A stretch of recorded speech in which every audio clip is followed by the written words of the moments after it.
안녕하세요. 오늘은 지난주에 이어서 예수의 보혈로 죄사함 받는 것이 아니다라는 제목으로 세 번째 말씀을 전해드리고자 합니다. 로마서에서 말하는 예수의 피, 그 첫 번째로 예수님의 피와 속죄에 대해서 말씀을 나누고자 합니다. 성경은 모든 인간이 죄 아래 있다고 선언하며 하나님의 구원의 은혜 안에서 살고 있지 못하는 근원적이며 현재적인 인류의 죄악된 실태를 로마서 3장 10절에서 18절을 통해 다음과 같이 말하고 있습니다. 기록된 바 의인은 없나니 하나도 없으며 깨닫는 자도 없고 하나님을 찾는 자도 없고 다 치우쳐 함께 무익하게 되고 선을 행하는 자는 없나니 하나도 없도다. 그들의 목구멍은 열린 무덤이요 그 혀로는 속임을 일삼으며 그 입술에는 독사의 독이 있고 그 입에는 저주와 악독이 가득하고 그 발은 피 흘리는데 빠른지라. 파멸과 고생이 그 길에 있어 평강의 길을 알지 못하였고 그들의 눈앞에 하나님을 두려워함이 없느니라 함과 같으니라. 이 말씀을 드렸습니다만 로마서 3장 10절에 18절 말씀인데요. 인간의 실상을 밝히 드러내는 근본적인 진리는 하나님 말씀 외에는 없습니다. 인간과 만물에 관한 모든 실체적 지식을 가진 존재는 하나님 말고는 있을 수가 없습니다. 인간과 만물을 창조하고 주재하는 유일한 존재가 하나님이시라는 것을 성경이 증언하고 있는 것이죠. 이는 창세기에서 계시록까지 거듭해서 주장하시는 하나님의 자기 증거와 예고하신 말씀을 이루어 가시는 하나님의 행적에서 그 신뢰성을 담보하고 있다고 하겠습니다. 로마서 5장 12절의 말씀을 보면 한 사람으로 말미암아 죄가 세상에 들어오고 죄로 말미암아 사망이 들어왔나니 이와 같이 모든 사람이 죄를 지었으므로 사망이 모든 사람에게 이르렀다라고 로마서 5장 12절의 말씀이 있는데, 이 말씀은 우리가 깊이 심사숙고하니 검토해 볼 필요가 있습니다. 한 인간, 첫인간 아담 한 사람의 불신종에 기인하는 죄인의 굴레가 모든 사람에게 씌워지고 많은 사람이 정죄에 이르게 되어 속죄의 필요성을 보게 됩니다. 이것도 역시 마찬가지로 로마서 5장 12절에서 21절 말씀인데요. 구약시대에는 하나님의 율법에 반하여 범죄한 자는 하나님께 드리는 제물과 제사장의 속죄, 의식에 따라서 자신의 죄악을 벗어야 했습니다. 속죄에는 기본적으로 드려지는 제물이 반드시 있어야 하고 제사장이 범죄한 자를 위하여 속죄의 절차를 완수하면 죄사함을 받게 된다고 합니다. 레위기나 에스겔서의 말씀을 보면 나와 있는데요. 레위기 17장 11절이나 창세기 9장 4절이 이 말씀과 결부되어 있습니다. 구약 성경의 속죄의 표상들을 특수성을 잘 말해 주고 있죠. 레위기 21장 11절 말씀을 보면 육체의 생명은 피에 있습니다.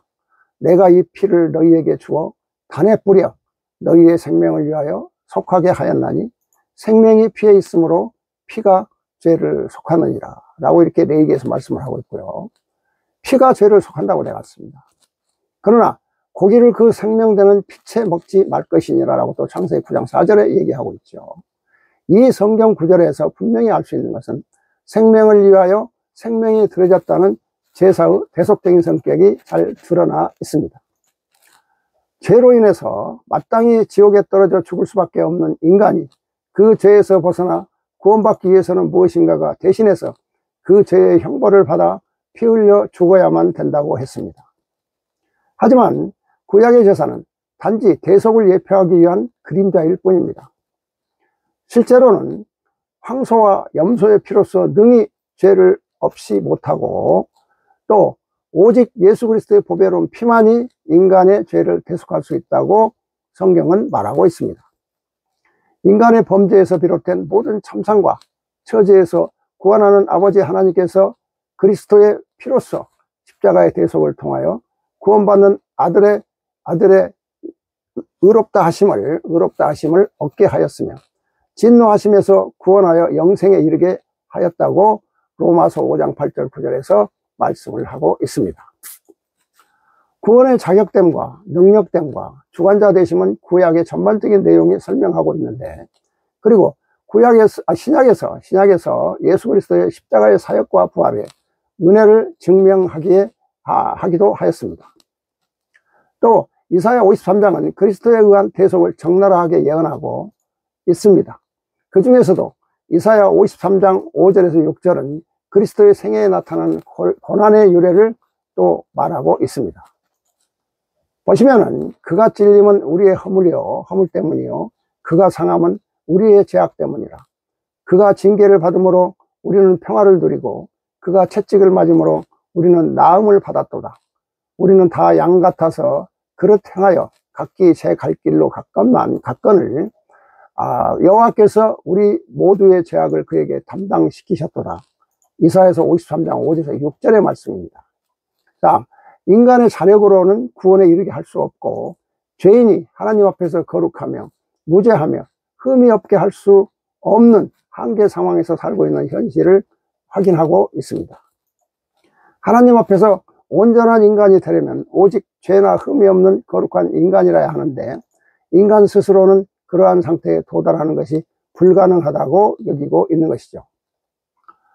인간은 누구 하나 거룩하신 하나님에게로 나아갈 만한 정상적인 상태가 아니라고 봅니다.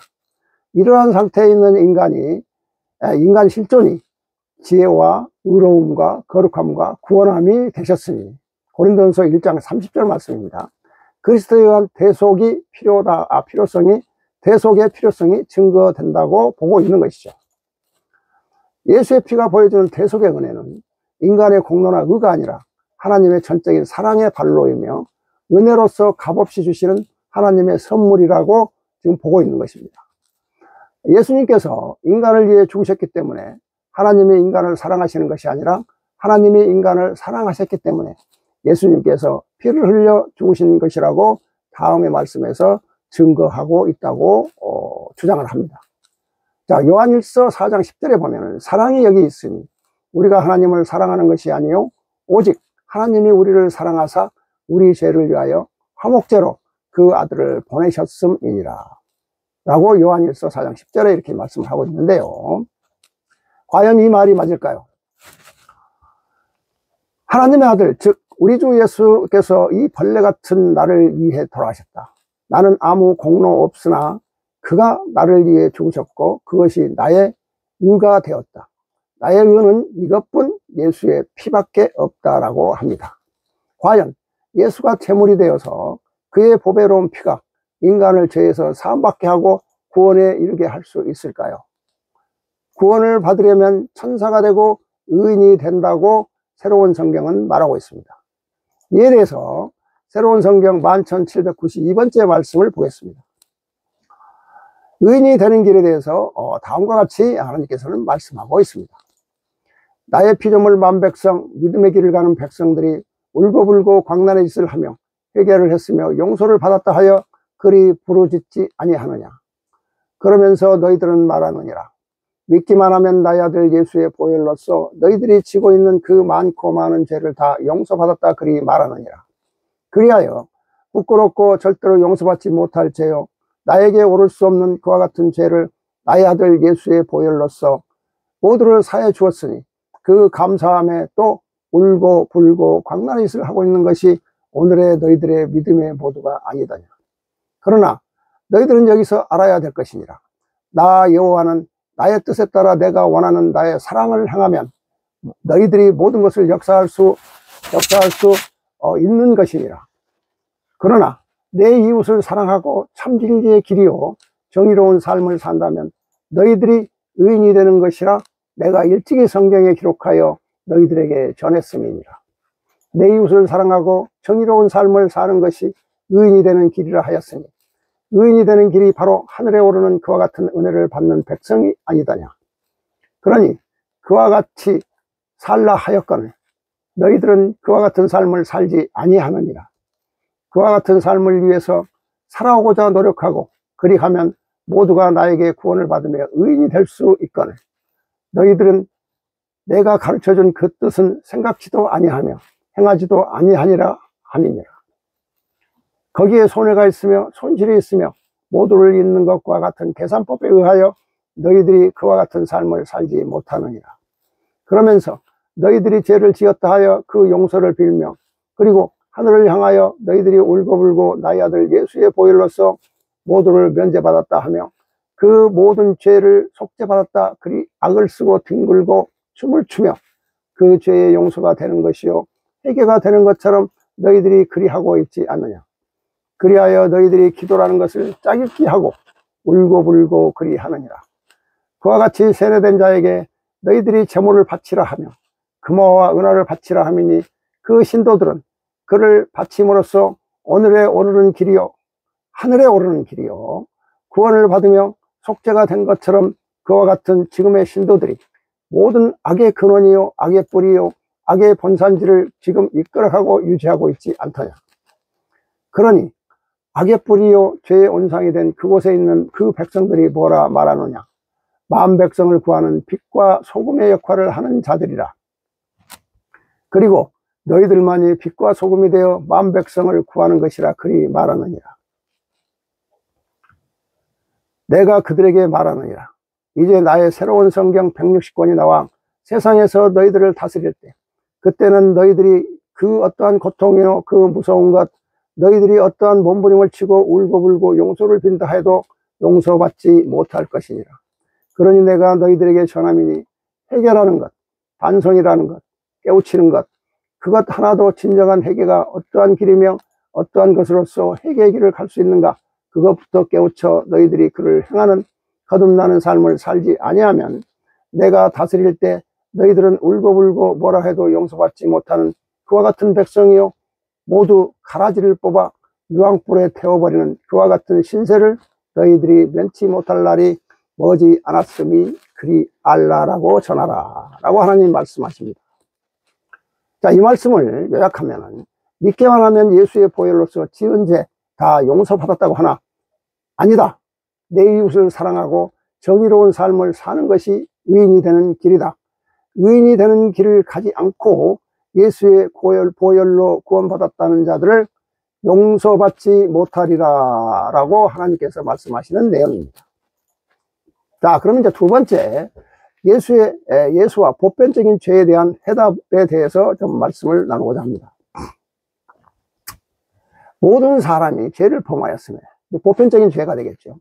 모든 사람이 죄를 범하였으며 하나님의 영광에 이르지 못하더니 그리스도 예수 안에 있는 속량으로 말미암아 하나님의 은혜로 값없이 의롭다 하심을 얻은 자가 되었느니라.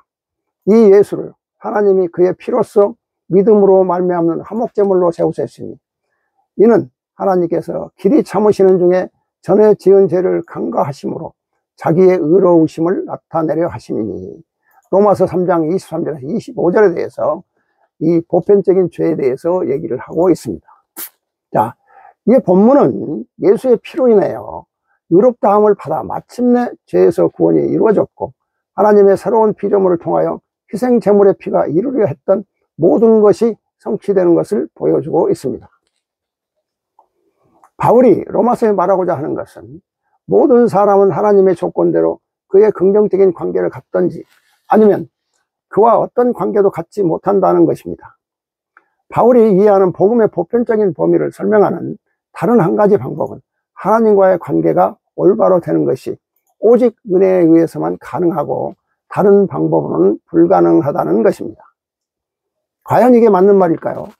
그런 상태에 있는 것을 고백하고 또 하나님이 선물로 주는 화목, 즉 은혜를 받아들이는 것이 바울의 믿음이라고 부르고 있습니다. 그러므로 복음의 보편적인 범위가 의미하는 것은 누구든지 그 배경이 어떠하든지 모든 사람이 믿음으로 받아들이는 은혜로 구원받든지 아니면 전혀 구원받지 못한다는 것입니다. 위의 논술은 믿음으로 구원받는다는 바울의 주장인데 이것은 너무도 잘못된 주장입니다. 새로운 성경은 오직 선한 행위로만 구원을 받는다고 말하고 있습니다. 예수의 피로 말미암아 하나님의 은혜로 값없이 의롭다함을 얻은 자라는 말은 잘못된 것입니다. 선하고 아름다운 삶으로 하나님의 법, 즉 십계명을 지키고 하나님의 뜻을 지키기 위해 목숨을 걸고 노력하는 길이 바로 구원을 받는 것이라고 볼 수가 있습니다. 자, 이에 대해서 새로운 성경 만 351번째에서 말씀을 하고 있습니다. 죄는 사해지지 않는다. 죄는 용서해지지 않는다는 얘기죠. 예, 만공 351번째 8절부터 말씀을 보면은 예수의 보혈로서 너희들이 완벽히 구원을 받았다 해도 그와 같은 삶을 살았다 해도 너희가 지은 죄라는 것은 절대 떠나지 아니하며 그 죄가 남아있다는 의미를 가르쳐주라. 나의 아들이 뭐라 너희들에게 가르쳤더냐. 나의 법전에 그리 전하지 아니하였던가. 이 귀하고 소중한 나의 명을 받아 나의 법전을 만들고 이것을 세상에 전하여 만백성을 구하는 그 생명수의 역할을 한다 해도 그들이 지금까지 지은 죄는 남아있으며 그 죄는 그들이 스스로 모두를 해결하며 모두를 다 갚는 그와 같은 산고의 길을 가지 아니하면 절대 이룰 수 없다는 내 이 뜻을 너희들이 그대로 듣고 흘려보내서는 아니됨이니 모든 백성들은 들으라. 내가 나의 아들을 통하여 전하여 너희들이 어떠한 아름다운 일을 한다 해도 순교자의 길을 간다 해도 진정한 순교자의 그 길을 역사한다 해도 너희들이 가지고 있는 그 죄는 떠나지 아니하며 너희들에게 있다는 것, 그리하여 그것이 심판의 기준이라는 이 완벽한 하늘의 이치를 너희들이 꼭 깨우치도록 그리하라. 그러니 앞으로 너희들이 어찌 살아가야 하는지 그 삶만이 남아있음을 잊지 말라. 그리 말하라. 너희가 믿는 믿음이 아무리 완벽하며 완전 무결한 그 믿음으로 가는 백성이라 내가 판정을 내려준 그 백성도 지금까지 지은 죄는 그대로 죄에서 남아있다는 것을 알라. 그리 전하도록 하라. 이것을 모르는 백성들이 표백되었으며 찢어졌으며 죄가 없으며 완전 무결한 백성이요 100% 구원을 받는 백성이라 저희들이 그 추한 입으로 그와 같이 하니 그 말은 추한 목소리로서 세상을 오염하며 하늘을 오염하며 나를 역겹게 만드는 행위라는 것을 그들에게 전해주라 라고 하나님께서는 지금 만공 351번째 새로운 성경 만공 351번째에서 말씀을 하고 있고요. 다음에 8742번째 말씀을 보면은 죄를 씻는 표백제는 새로운 성경이다 라고 강력하게 하나님께서 말씀을 하고 계시는데 내가 너를 통하여 나의 법전이 무엇이라 말하느냐. 사랑하는 나의 백성이 지금 더러워질 대로 더러워진 그 몸을 깨끗이 씻을 수 있는 표백제를 세상에 내려보낸다 하지 않았느냐. 너희들의 더럽고 더러운 것을 깨끗이 하고자 함이며 그를 깨끗이 씻어주고자 내가 지금 표백제를 내린다 하였음이니라. 이것은 나 여호와의 뜻이니라. 내가 표백제를 너희들에게 부어줌이니 그리 부어준 것으로서 너희들의 옷이 깨끗하게 씻어지며 더러운 옷의 때가 깨끗하게 씻어진다는 그와 같은 생각을 하지 말도록 하라. 나 여호와가 너희들을 사랑하기에 160권의 법전이요 표백제의 원액을 내려보내미니 이를 받는 자요 이를 몸에 부은 자는 밟고 닦고 문지르고 씻고 그리 노력하여 그 표백제의 거품을 내어 더럽고 찢은 옷의 때를 모두 씻어낼 수 있게 노력하는 것은 너희들이 하는 것이 당연한 것이며 그와 같은 역사하지 아니하고는 그 옷이 깨끗해질 수 없음이니라. 나 여호와가 표백제를 내려보낼 때 그것을 접했다 해서 너희들의 더러운 옷이 깨끗이 씻어지는 것이 아니지 않더냐. 그러니 오늘의 종교 집단이요 믿음의 길을 가는 그 백성이 얼마나 얼룩져 있으며 잘못되어 있는지 알겠느냐. 그들은 말하느니라. 나의 아들 예수의 피 한 방울이 대속이요 속죄요 그 귀중한 피로써 모두 다 용서받았으며 하늘에 오르는 길을 얻었다 그리 함이니라. 그러나 나의 아들 예수의 피 한 방울이 표백제를 하여 저희에게 내려졌으며 그것으로서 더럽고 얼룩진 그 옷이 깨끗하게 빨아지며 눈처럼 휘어진다 그리 생각함이니라. 그것이 잘못된 것이며 그렇게 잘못 가르치는 자들 때문에 오늘의 이와 같이 험악한 세상이 되었으니 그들의 믿음이니라. 나의 아들 예수의 피 한 방울이 너희의 죄를 속죄할 수 있는 표백제라면 너희의 더럽고 때 묻은 옷을 깨끗이 정리해 줄 수 있는 표백제라면 그를 가지고 씻고 문지르고 닦고 해서 내 몸을 닦고 내 옷을 빨아야 되는 것이 아니더냐.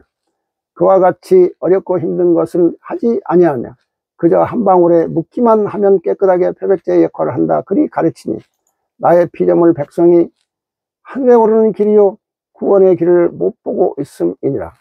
바로 그 옷을 갖다 적시고 문지르고 닦고 하는 것이 무엇이더냐? 그 거품으로써 모두를 씻어낼 수 있는 것은 나의 아들 예수가 세상에 와 너희에게 전하고 전했던 그 뜻을 역사하는 것임을 알아야 될 것이니라. 너희들의 찢은 그 옷에 표백제를 뿌리기만 하고 닦기만 하면 깨끗해진다. 그리 말하지 말라. 닿는 부분은 소화될지 모르나 닿지 않는 부분은 그대로 있음이니 세상이 뒤죽박죽 얼룩이 된 것이 그와 같은 것입니다. 그리하여 나의 법전 160권의 표백제를 내려 보내니 이를 가지고 씻지 않는 자를 씻어줄 것이며 스스로 문지르지 아니하면 너희들이 거품을 낸 그 통 속에 그들을 넣어 문지르고 닦고 하여 그들을 건져내는 그와 같은 역사를 해야 될 것이니 그 노고와 공의 없이는 이루어지지 아니하는 그 이치를 그들에게 깨우쳐 주라. 자, 이렇게 말씀을 하고 계시는데요. 지금의 종교 집단은 말하느니라. 예수의 피 한 방울이 대속이요 속죄요. 지금 이 말씀을 제가 요약을 해서 말씀을 드립니다. 그 귀중한 피로서 모두 다 용서받았으며 하늘에 오르는 길을 얻었다고 하여 예수의 피 한 방울이 표백제라 하여 기독교인들에게 내려져서 더럽고 얼룩진 그 옷이 깨끗하게 빨아지며 눈처럼 휘어진다. 그리 생각함으로써 오늘날의 이와 같이 험악한 세상에 되게 만든 믿음이라는 말씀이며, 하나님께서 당부하시기를 예수의 피가 자신들이 지은 죄를 씻어낸 표백제라 부르지 말라. 여호와가 하늘에서 내리는 표백제인 법전을 가슴에 안고 정독하여 깨달아 더러워질 대로 더러워진 몸을 깨끗이 씻으라는 말씀입니다. 자, 이번에는 이제 네 번째 말씀, 히브리서에서 말하는 예수의 피, 히브리서에서 말하는 예수의 피에 대해서 말씀을 드리고자 합니다. 예수의 영원한 제사장이라는 말이 히브리서에서 제법 많이 나오죠.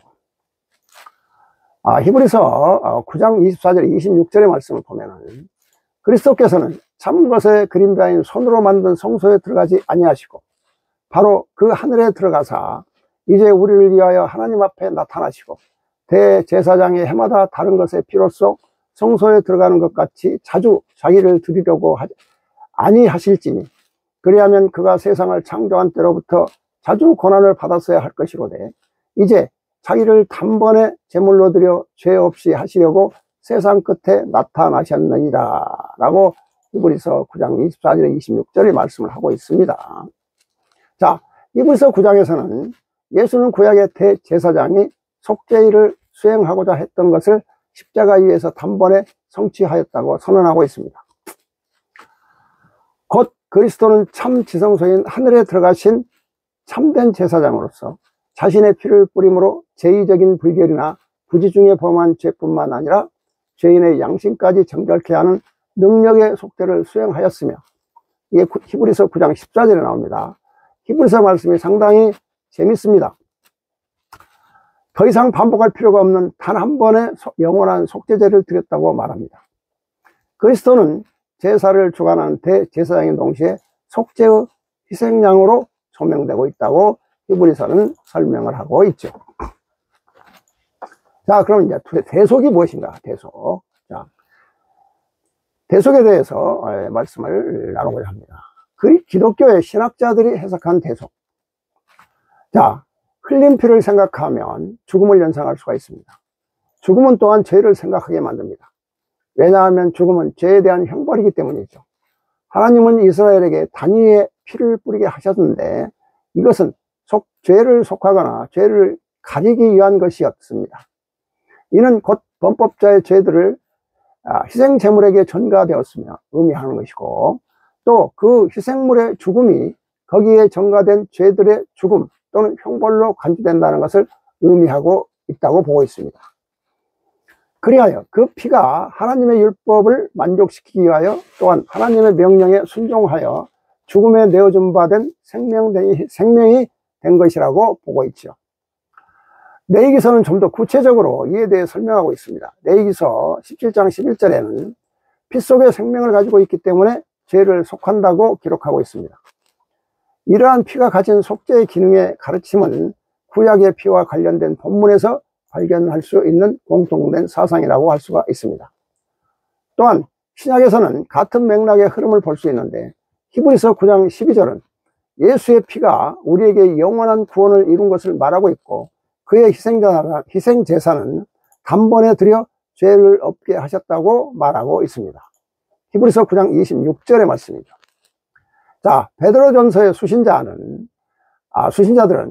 예수 그리스도의 핏부림을 얻기 위하여 택하심을 입은 자들이었다라고 말하고 있는데, 이게 베드로서 1장 2절의 말씀입니다. 예수의 피에 대한 선언이 그들의 마음을 사로잡았고 그들에게 회개를 불러일으켰고 그들 속에 믿음을 일깨웠으며 그들의 영혼을 생명과 기쁨으로 가득 채웠습니다. 베드로는 그의 서신을 통해 그들에게 거룩에 대해 말하면서도 여전히 피에 호소하고 있습니다. 그들로 하여금 그 피에 시선을 고정시키도록 하고 있는 것을 볼 수가 있죠. 또한 마가복음은 좀 더 구체적인 표현을 통해서 예수가 세상에 온 목적이 많은 사람을 위해 자신을 대속물로 주기 위함이라고 기록하고 있습니다. 물론 앞에서도 이 말씀을 계속 제가 말씀을 드렸는데요. 독일의 신약학자 행헬은 고린도전서 11장 23절과 25절과 마가복음 14장 22절과 25절의 본문이 예수의 죽으심을 속죄하는 구원 사건으로 해석을 하고 있습니다. 이러한 대속 사상은 너무도 잘못된 사고이며 대속이란 있을 수 없다라고 새로운 성경은 말하고 있습니다. 자, 새로운 성경 6984번째 말씀을 보면은 대속에 대해서 말씀을 하고 있습니다. 인간이 세상에 살아가면서 너희가 지켜야 할 근본이 있으며 너희가 또 행해야 할 근본이 있느니라. 인간이 살면서 그와 같은 본분을 다하고 살 때 그것으로서 인간이 제대로 된 삶을 살았다 말할 수 있으니, 인간이 제대로 된 삶을 살았을 때 구원이요 하늘에 오를 수 있는 그 영광의 길을 볼 수 있는 것이 너희가 살아가는 형국이니라. 너희가 남들을 위하여 남들이 너희를 대신하여 살아주는 것이 아니요 남의 노고요 수고로움으로써 너희가 그와 같은 은혜를 입는 것이 아니니라. 너희가 인간 세상에서 노력한 만큼 거두어 들이듯이 너희가 죽어 하늘에 와 천국이냐 지옥이냐 하는 그와 같은 심판대에 서는 것, 그리고 너희 영혼이 그 심판대 위에서 어찌 가느냐. 지옥과 천국은 하늘과 땅보다도 더 멀고 먼 그와 같은 관계건을, 인간의 생명이 다시 태어나고 태어나지 못함을 어찌 남의 능력으로 남의 힘으로 세상에 태어날 수 있다 생각하는가. 지금 대속을 말씀하고 있습니다. 대속을. 육의 세상에서도 너희가 부모의 몸을 빌려 세상에 나오니 너희가 부모의 몸을 빌려 세상에 나오게 한 뜻이 있으며, 너희 스스로 하늘에서 떨어질 수 있다는 어리석은 백성이 무슨 백성인 줄 알겠느냐.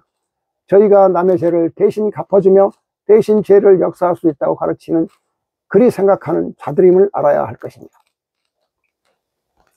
어찌하여 인간은 이 세상에서도 서로 남의 것을 대신할 수 없으며 남의 죄를 대신 받을 수 없으며 감면을 받을 수 없는 것은 엄연한 사실을 알면서도 육을 가지고 세상에 간 나의 아들이 너희의 모든 죄를 감면을 받았다 하며 너희를 대속한 자라 그리 말할 수 있는가 라는 얘기죠. 즉 대속을 말할 수가 없다는 말씀입니다. 나의 아들 예수는 죄 없는 세상에 죄 없는 백성이요 이로는 나 여호와의 사랑이 무엇인가 그를 실천하기 위해 사탄들이 그리 유혹했으며 세상 것을 다 준다 해도 나를 믿고 그리 행했습니다. 예수의 간절한 기도를 너희는 아는가. 예수는 마지막까지 눈물의 기도를 드렸느니라. 아버지, 정령 이 길을 가지 아니하면 아니 되오며 이 잔을 받지 아니하면 아니 되겠사옵나이까. 아버님께서 정령 저를 버리시겠나이까. 그 애절하고 절규하는 그 기도를 과연 너희는 알고 있는가. 그는 나로부터 보내진 자이기에 그 또한 나에게 못 올 수 있으며 그가 오를 수 없는 것이니라. 그러나 나의 아들 예수는 그 육의 고통이니 그 모두를 다 알고 있었으니 그가 그 고통을 견딜 수 있을 것인가. 그것이 두려워 나에게 기도를 했으며 용기를 달라 기도를 했느니라. 사탄이 나의 아들을 유혹하여 예수를 그와 같이 무너뜨리고자 하며 나에게 구원을 해달라 그리 나에게 정녕 그 길을 가지 않게 해달라 하는 것을 사탄들은 수없이 말했느니라. 그러면 세상 것을 다 준다 하였으며 정녕 이 길을 가지 아니하며 다른 길을 가겠사옵나이다 그리 말하면 모두를 다 준다며 사탄들은 그를 유혹하며 온갖 것을 다 가지고 유혹했습니다. 뱀이 아담과 이브를 유혹하는 것보다 더 많은 것으로서 그들은 그 선악과를 따먹느냐 안 따먹느냐 하는 그 사탄의 유혹이요 나의 아들 예수는 그 고통 속에서 자기도 견디기 어려운 그 죽음의 길을 갈 수 있는 것인가, 갈 수 없는 것인가? 인간이기에 공포가 있고 불안이 있으며 그것도 자신이 없었음이니라. 예수도 자신이 없었다는 얘기입니다. 그가 고통 속에 죽어가며 또 제 입에서 나를 원망하고 나를 저주하는 그와 같은 소리를 과연 나오지 않을까? 그는 그를 두려워하였으며 그와 같은 용기를 달라 기도를 하였음이니라. 그는 무엇이냐? 오로지 나 여호와가 원하는 것, 내가 전하고자 한 큰 사랑이요, 내가 만백성을 사랑하는 것을 보여주기 위한 그 하나의 집념이요, 그 뜻을 위하여 그와 같은 것을 모두 들어주지 아니하며 듣지 아니하며 타협하지 아니하고 오로지 그 죽음의 길을 갚느니라.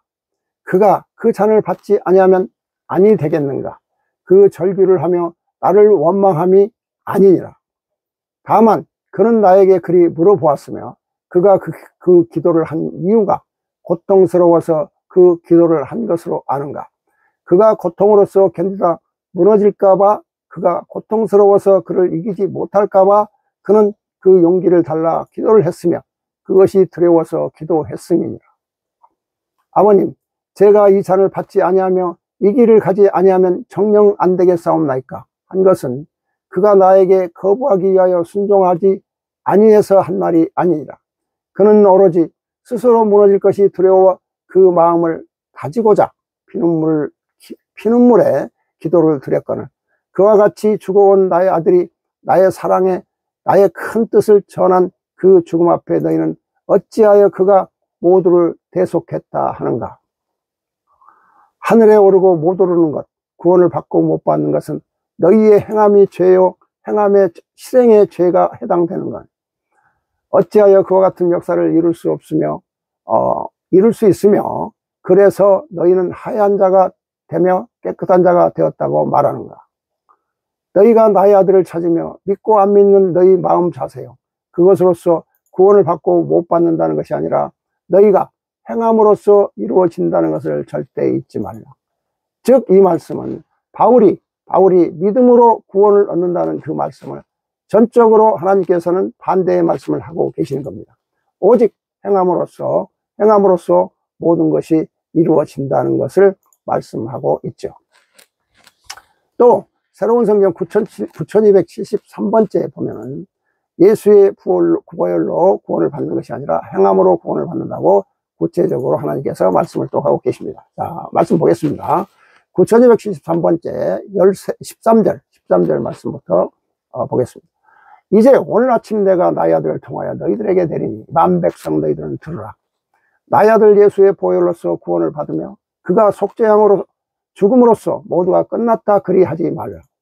너희들이 노력하는 것으로서 구원을 받는 것이며 너희들이 행함에 따라 모두가 이루어지니 나 여호와를 찾는 것으로서 너희들이 구원을 받을 수 없다는 그 한 가지를 모든 백성들에게 전해주며 만 백성이 거기에서 벗어나는 믿음으로 가도록 그리 전해야 될 것이니라. 그를 벗어나지 못하며 그를 너희들이 깨우치지 못해서는 아니 될 것이니라. 자, 여기까지 예수의 보혈로 죄사함 받는 것이 아니다라는 주제로 3회에 걸쳐서 말씀을 드렸는데요. 이제 이 3회에 걸친 이 전체적인 결론을 말씀드린다면, 지금까지 피라는 주제를 가지고 강론을 한 바를 요약하면 다음과 같습니다. 예수의 피의 기능과 신학적 메시지를 연구하기 위해 먼저 구약의 희생제사와 관련한 규례와 고대 근동 문화에서의 피의 제사를 살펴보았습니다. 고대 근동의 피의 역할은 신들에게 음식으로 바쳐졌습니다. 고대 이집트의 메소포타미아 문명, 아시리아 등에서 있었던 것이죠. 그리고 정화의식에도 사용되었습니다. 또한 신의 진노를 풀기 위하여 동물의 피를 속전으로 바치기도 하였습니다. 고대 근동의 제사에서 피의 역할은 성경에 나타난 깨끗게 함, 또 죄로부터의 해방 등과는 상당한 거리가 있습니다. 그러나 피를 사용하여 문제를 해결하는 의식, 즉 피의 역할은 그 시대에도 중요했다는 것을 알 수가 있습니다. 이를 통해 한 가지 결론을 말할 수 있는데, 그것은 이스라엘의 피의 제사가 하나님으로부터 시작됐다는 점입니다. 많은 학자들은 이스라엘의 피의 제사를 고대 문화의 모방의 산물이라고 하였고, 또한 후대의 편집물이라고도 설명을 하기도 했습니다. 그러나 이스라엘의 피해 제사의 독특한 특징들과 성경에 일관된 피해 제사의 흐름들을 통해 볼 때 오히려 그들의 주장보다는 이스라엘의 피해 제사가 하나님으로부터 유래하였다는 주장이 더 설득력이 있다고 학자들은 말하고 있죠. 즉 이 얘기는 성경의 내용을 가지고 학자들이 지금 말씀하고 있는 것입니다. 이스라엘의 피해 제사는 고대의 모방이나 후대의 산물이 아닌 고대성을 지니고 있는 하나님의 계시의 산물이라는 것을 알 수가 있죠. 그리고 그 증거는 성경과 고대의 기록들에서 발견되어지고 있습니다. 또한 신약에서 피와 관련된 본문을 요한복음, 로마서, 히브리서를 중심으로 살펴보았습니다. 또 이를 통해서 볼 수 있는 것은 첫째, 예수의 피가 구약에서 하나님의 제시하신 구약의 희생제사와의 연속성을 가지고 있다는 것과 또 십자가에서 흘린 예수의 피가 갖는 신학적 의미는 그 피를 통해서만이 죄인이 대속을 받을 수 있고 그 피를 믿음으로 하나님과 원수되었던 상태에서 화해가 가능하며 의롭다함을 믿을 수 있다는 것이 신학자들의 연구한 결과이며 현재 교회와 성경에서 말하고 있는 것입니다. 그러나 본 강론에서 말하는 예수의 보혈은 성경의 말씀 중에서 가장 많이 조작되었으며 제가 나름대로의 성경을 이렇게 새로운 성경과 성경을 분석을 해봤을 때 가장 많이 예수의 보혈, 즉 피에 대한 것이 그러한 성경 구절이 조작되었다는 것이 느껴졌습니다. 그래서 이와 같은 해석은 너무도 잘못된 해석임을 새로운 성경을 통해서 입증하고 있습니다. 구약의 희생제사는 짐승들의 죽음과 그들의 피를 보면서 죄를 지으면 저렇게 죽는구나라는 것을 느끼면서 다시는 죄를 짓지 말아야겠다는 회개와 다짐을 하는 계기로 하나님께서는 피해 제사를 드리게 하신 것입니다. 즉 하나님께서 피해 제사를 드리게 한 목적을 지금 현재 말하고 있는 것이죠. 그리고 예수가 이 땅에 온 목적은 하나님의 뜻에 의해 삶의 본을 보이며 사람들에게 십계명을 지키며 하나님의 뜻대로 살아가라는 것을 가르치려고 왔습니다. 예수는 죄 없는 세상에 죄 없는 백성이요 이로는 여호와의 사랑이 무엇인가를 그를 실천하기 위해 온 것이며 예수가 살아온 길을 그대로 따라가면 천국은 자연스럽게 가는 것을 안내하려고 왔으며 또 다른 한편으로는 당시의 유대인, 바리새인들 등 기타 종교 지도자들이 십계명을 지키지 않으며 하나님의 뜻과는 거리가 먼 삶을 살아감으로써 종교 개혁을 하려고 왔습니다. 그러나 당시의 이정자, 종교 지도자들은 예수를 죽였죠. 또 제물로 하나님께 바쳐진 것이 아니고 어찌 자신의 아들을 제물로 바친다는 자가 이 세상에 그 누가 있겠습니까? 동물도 자신의 자식을 제물로 받지는 않습니다. 이렇게 당시의 이정자들, 지금의 현재 종교 지도자들도 역시 마찬가지죠.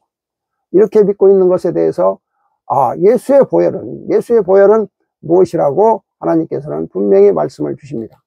예수의 보혈은 예수가 십자가상에서 죽어갈 때 아버님 저들을 용서하여 주옵시고 예수 자신을 죽게 한 자들을 용서하여 주옵소서 한 그 말이 보혈이라고 물론 앞에서도 제가 말씀을 드렸습니다만 다시 한번 결론적으로 말씀을 드립니다.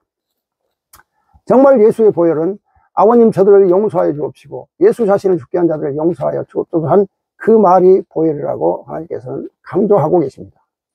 즉 이 말은 원수까지도 용서하며 사랑하는 것이 보혈이라는 것이죠.